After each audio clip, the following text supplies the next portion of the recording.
شریک بن عبداللہ بن ابی نمر رضی اللہ عنہ سے روایت ہے کہ انہوں نے حضرت انس بن مالک رضی اللہ عنہ کو کہتے ہوئے سنا کہ ہم نبی صلی اللہ علیہ وآلہ وسلم کے ہمراہ مسجد میں بیٹھے ہوئے تھے کہ ایک شخص اونٹ پر سوار آیا اور اس نے اپنے اونٹ کو مسجد میں لا کر بٹھا دیا اور اس کے پیر باندھ دیے۔ پھر اس نے صحابہ رضی اللہ عنہ سے پوچھا کہ تم میں محمد صلی اللہ علیہ وآلہ وسلم کون ہیں؟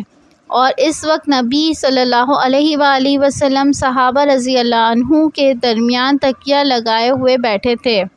تو ہم لوگوں نے کہا کہ یہ صاف رنگ کے آدمی جو تکیہ لگائے ہوئے بیٹھے ہیں انہی کا نام نامی محمد ہے۔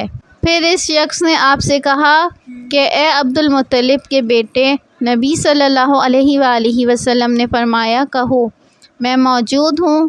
اس نے آپ سے کہا کہ میں آپ سے کچھ پوچھنا چاہتا ہوں اور پوچھنے میں آپ پر سختی کروں گا، آپ اپنے دل میں میرے اوپر ناراض نہ ہوں۔ آپ نے فرمایا کہ جو تیری سمجھ میں آئے پوچھ۔ وہ بولا میں آپ کو آپ اور آپ سے پہلے تمام لوگوں کے پروردگار کی قسم دیتا ہوں، سچ بتائیے کیا اللہ نے آپ کو تمام لوگوں کی طرف پیغمبر بنا کر بھیجا ہے؟ آپ نے فرمایا کہ اللہ جانتا ہے کہ یہی بات ہے۔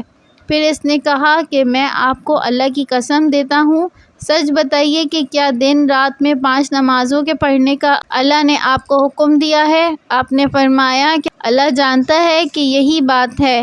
پھر اس نے کہا کہ میں آپ کو اللہ کی قسم دیتا ہوں، سچ بتائیے کہ کیا اس مہینے رمضان کے روزے رکھنے کا اللہ نے آپ کو حکم دیا ہے؟ آپ نے فرمایا اللہ جانتا ہے کہ یہی بات ہے۔